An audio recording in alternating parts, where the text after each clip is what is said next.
Senhoras e senhores, jovens, crianças, a todo momento, todos e todas são muito bem-vindos e bem-vindas ao canal Educação e Alegria em Tempo de Pandemia, o canal da Educação Municipal Alegariense. Hoje, mais uma vez, e é com gratidão que nós vamos ter aí a partilha com a psicóloga Juliana Gonçalves, para falarmos um pouco sobre a fase adulta, as relações entre os adultos. Haja vista que nós falamos sobre 0 a 3 anos, sobre crianças pequenas, falamos também sobre o final da infância e o início da adolescência. Então agora falando um pouco sobre essa relação interpessoal, com pessoas já um pouco maiores, com pessoas que já trabalham, pessoas mais autônomas, considerando inclusive já com a personalidade um pouco mais firmada, porque afinal de contas nós estamos numa construção constante. Júlia, falando na relação entre os adultos, quais são os principais desafios? Olá pessoal, sejam muito bem-vindos. Estamos aqui cheios de alegria de estar com vocês constantemente. Mas assim, Roger, se a gente for pensar nessa fase, as maiores dificuldades passam pelo que você já disse, relacionamento interpessoal. Muitos acreditam que ainda se estende essa crise de identidade que começou na fase da adolescência, né? E aí a gente vai falar até um pouco sobre essa questão da construção dessa individualidade, né? Sabendo que somos seres sociáveis, que vivemos coletivamente, muitos podem ainda permanecer com essa crise da identidade e o autorrespeito dessa individualidade. É um momento em que ainda essa desconstrução ela continua, até mesmo porque a gente sempre está, né, em constante aprendizado, em constantes relações, e as relações muitas vezes elas nos permitem ter essa construção de ideias, de novos valores, de novos comportamentos. Júlia, e ainda nesse sentido, você citou um pouco aí do ser criança, né, do que a gente traz. Então, quais sentimentos nós devemos trazer? Aqueles sentimentos lá da infância, que foram sendo construídos e que passaram também pela fase da adolescência, quais sentimentos nós devemos trazer para a vida adulta? O sentimento, vamos dizer que principalmente é a questão da simplicidade e da pureza. Ah, Júlia, mas isso não é sentimento. O sentimento, ele é puro. E é essa pureza que, nessa fase adulta, sabendo que a gente desempenha muitos papéis, é o que nos traz a tranquilidade. Então, se a gente for falar de sentimentos, né, é o amor na sua maior pureza, né, é o medo na sua maior coragem. Júlia, você levantou questões como constante aprendizagem, construção de ideias. Então, se estamos aprendendo sempre, vale lembrar que o outro traz algo novo, que talvez possa ser útil para nós, para o nosso crescimento. Então, qual a sua sugestão do como aproveitar aquilo que o outro traz para nós nessa relação interpessoal? Quando o indivíduo ele tem essa disponibilidade em querer aprender, qualquer situação é aprendizado para ele, Rogério. Um simples sentar com a pessoa mais simples, sem muito, vamos dizer assim, conhecimento técnico, se torna um aprendizado. A questão, o que difere, o que é determinante disso é a disponibilidade de querer aprender.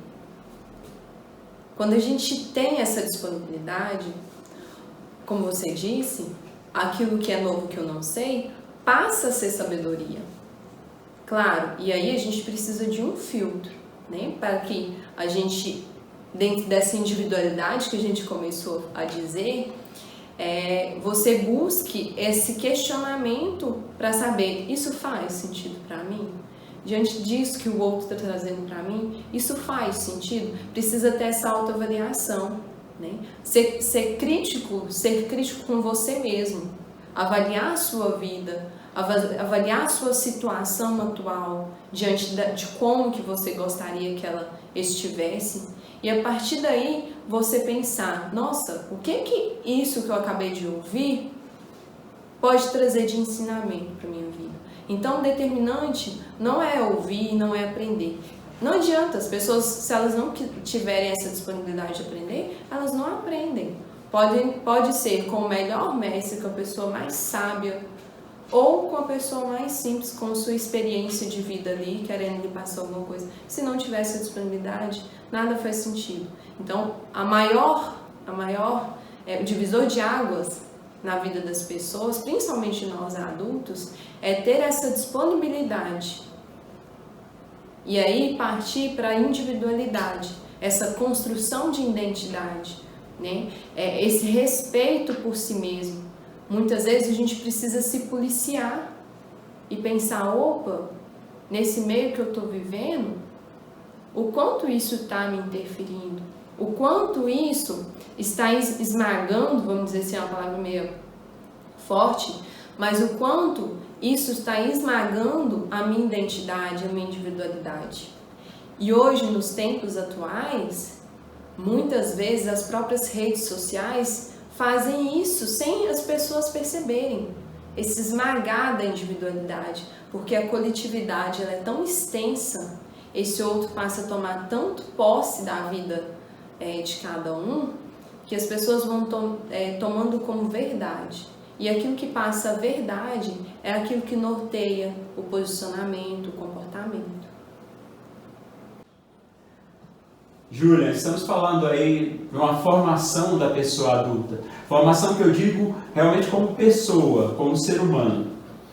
E sendo assim, você falou um pouco sobre a individualidade. É uma questão que se difere do individualismo, quando a gente vai fazer uma análise.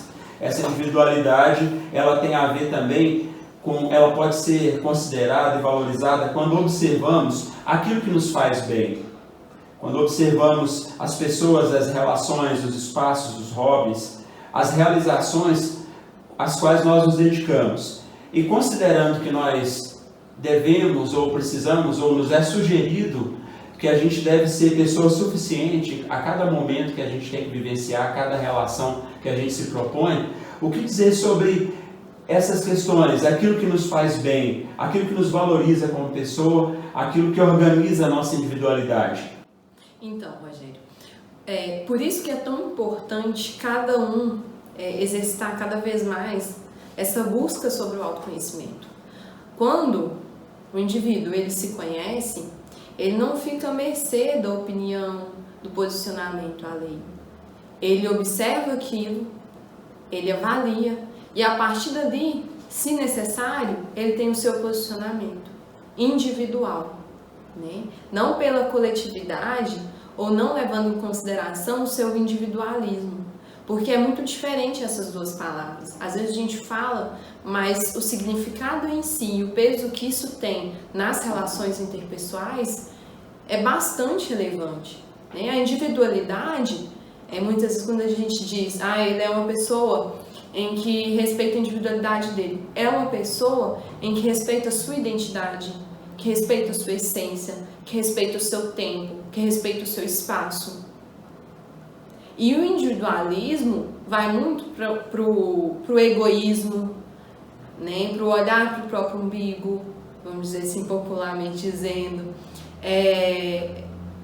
onde recebe tudo, todas as situações que passam na sua vida e olham aquilo de forma individual, né? Tanto as coisas boas, tanto os pontos positivos como os pontos negativos. Então, quando a gente diz que o individualismo ele é algo, vamos dizer, não saudável, é porque ele passa pelo egoísmo e a percepção de que o quanto isso, vamos dizer assim, me beneficia. Vamos dizer que a pessoa individualista, que parte do individualismo, é bom ao ponto que lhe convém, é ruim ao ponto que lhe convém. E aí é onde que a gente tem que sempre estar buscando constantemente esse autoconhecimento e essa reconstrução, muitas vezes a partir do outro, porque somos seres que convivemos uns com os outros. E essa convivência, depois que a gente passou daquela fase de construção de personalidade, são essas convivências que começam a trazer certo peso na nossa vida. Então nós precisamos estar abertos, sabe, a questionar, a não aceitar nada pronto. Mas claro, sem que não pode esquecer de uma coisa, porque muitas vezes a gente questiona muitas coisas e esperam que venha, vamos dizer assim, um posicionamento do outro em que ele deve me agradar, né? E esse agradar é algo que a gente não precisa esperar. Não nascemos para agradar um ao outro. Nós nascemos para respeitar nós e muitas vezes para trazer esse respeito a gente vai desagradar muitas pessoas, né? E esse posicionamento de desagradar ou agradar, se a pessoa ela não tiver sua individualidade respeitada, ela vai se sentir agredida, né? Por quê? Porque ela não foi agradada, né? Ela não foi feita da forma como ela deseja. E aí ela vai se sentir agredida de uma forma em que muitas vezes não foi com essa intencionalidade, né? A intencionalidade é algo que muitas vezes ela soa de uma forma muito inapropriada, mas ela acontece quando chegar dessa informação para o outro converte toda essa informação de forma que ele julga a partir da experiência que ele tem, a partir da vivência que ele já teve, a partir dos posicionamentos que, por toda a vida, ele teve em sua vida. Então, assim, ser adulto é muito complexo, mas só posso dizer isso, né, que só alivia quando o ser humano ele busca se conhecer e passa a entender que quem regula, quem controla a sua própria vida é ele mesmo. E aí, consequentemente, todos os seus sentimentos. Quando o outro, né, quando o externo traz prejuízos para mim, vamos dizer assim, esses prejuízos, até mesmo aquilo que fere a sua saúde mental, é necessário reavaliar, né? Por quê? Porque quando a pessoa toma esse posicionamento ferido, é um estagnado. O medo é muito grande, a coragem se distancia e aí a estagnação, a falta de ação passa a tomar espaço na vida da pessoa.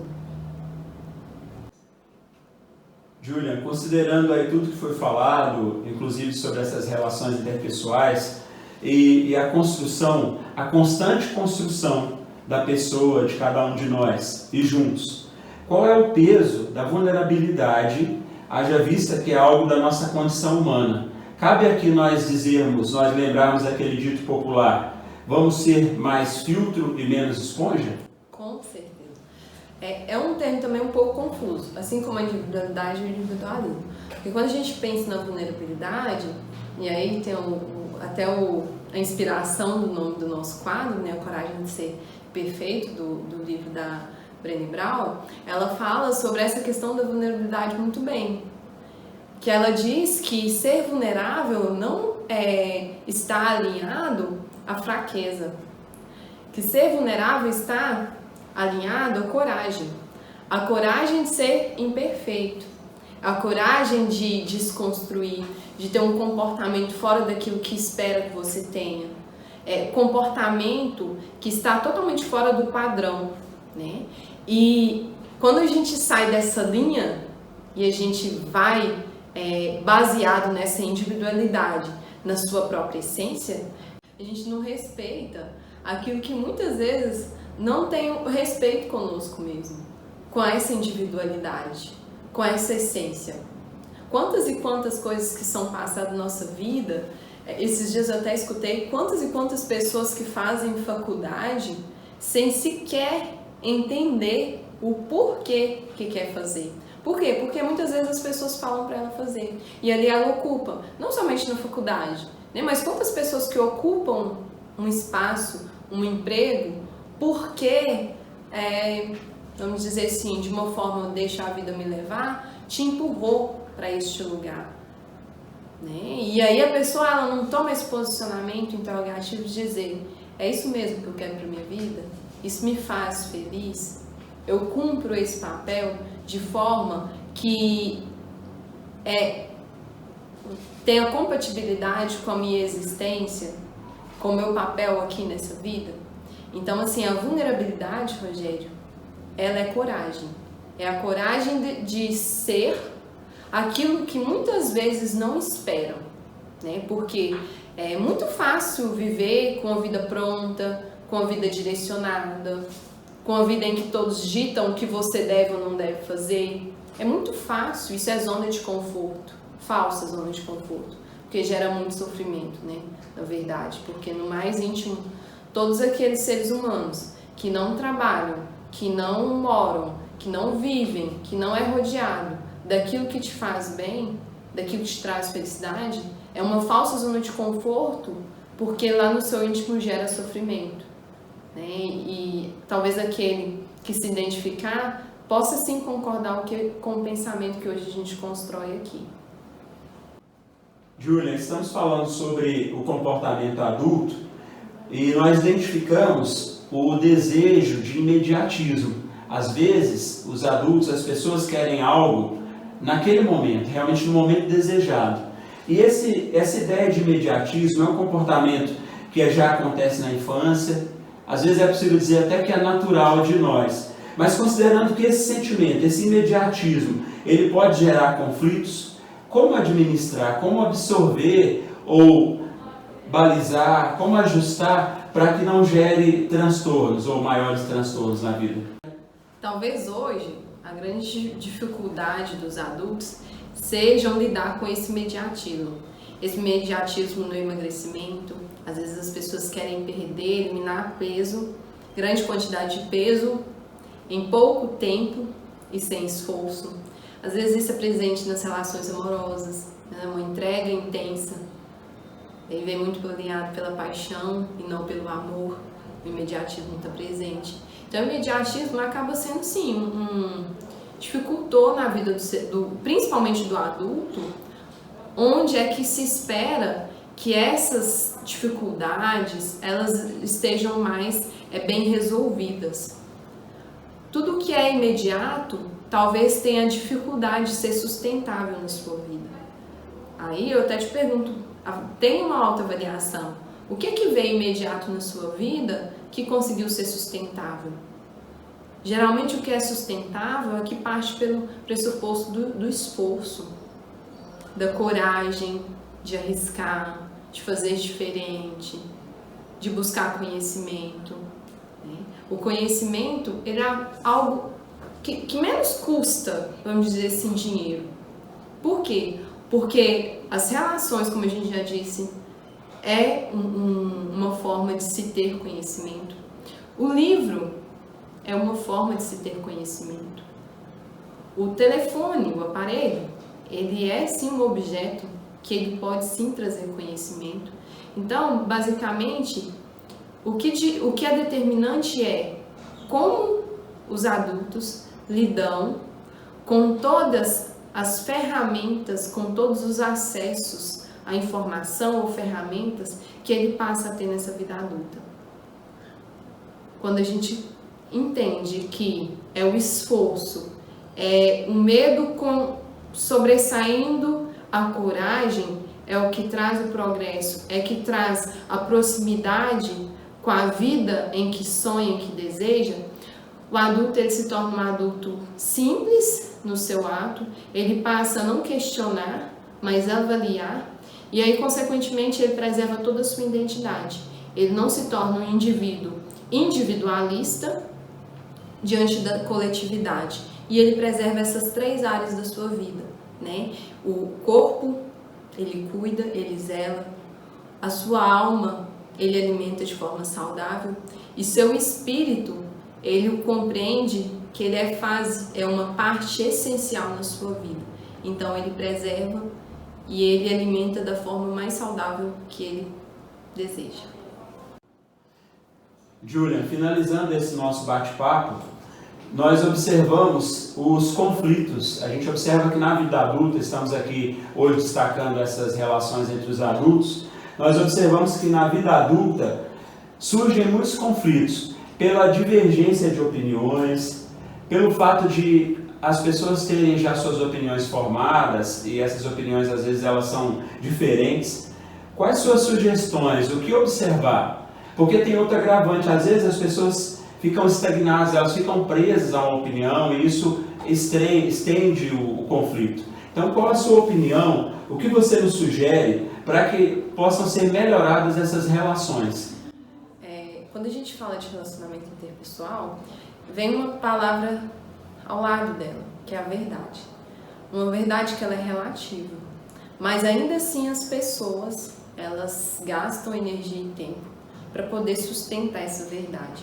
A verdade nada mais é do que uma coisa muito subjetiva. A verdade, ela é embasada na experiência de vida de cada um. Então, aquilo que é verdade para mim não seja verdade para você. E também aquilo que é verdade para você não seja verdade para mim. Por quê? Porque todo mundo carrega uma história de vida. E essa história de vida vai ser vai ser base para essa verdade ser sustentada. Então, os adultos, eles precisam ter essa habilidade de desconstruir as coisas. Precisam ter o pensamento aberto. Quando a gente tem essa ideia pronta, concluída, gera certo sofrimento, porque a gente está em constante construção de ideias. As pessoas sábias, elas não ficam estagnadas em saberes. Os saberes novos, ela avalia, e se achar necessário, ela aplica na vida dela e experimenta várias e várias vivências. Quando a gente consegue entender isso, Rogério, a gente consegue manter o equilíbrio da sua saúde mental, consequentemente da sua saúde física. Eu vejo que, se a gente for sugestão, nem cabe talvez sugestão aqui, mas às vezes, talvez, eu gosto muito dessa palavra, talvez seja o momento de abrir essa mente para entender que nada que acontece em nossa vida, ela vem com um propósito muito negativo. O que vai ser determinante é a nossa forma de olhar, Eu vou trazer 3 questões aqui, 3 áreas da nossa vida, que é o nosso corpo, a nossa alma e o nosso espírito. Quando isso anda desequilibrado, o que acontece? Há um vazio da nossa existência. A gente não existe. A gente passa apenas a estar aqui de uma forma muito aleatória, de uma forma em que muitas vezes não tem sentido, não tem resultado, consequentemente. Quando o seu corpo está bem alimentado, como quando a sua alma, que vamos dizer, a alma vai lá pela sua psique, a sua mente, e o seu espírito, que vamos lá pela questão da espiritualidade, todos estão alimentados, você preserva a sua existência. E você não passa a ser mercê do meio externo. Você não vive na coletividade que massacra você não vive no individualismo, na coletividade que massacra a sua individualidade e, consequentemente, toda a sua saúde física e mental. Chegamos ao final do quadro A Coragem de Ser Imperfeito. Mais uma vez mediado pela psicóloga Júlia Gonçalves, a quem agradecemos. Agradecemos também ao Fernando Nascentes, o produtor desse canal, e a todos vocês, aos senhores, às crianças, às senhoras, que prestigiam o nosso canal. Agradecemos e pedimos que continuem acessando, se inscrevam, curtam, acessem o sininho para que possam ser notificados os próximos vídeos. Esse é o canal da Educação Municipal Legariense. Manifestamos sempre o nosso carinho, respeito e gratidão com votos de saúde e paz. Obrigado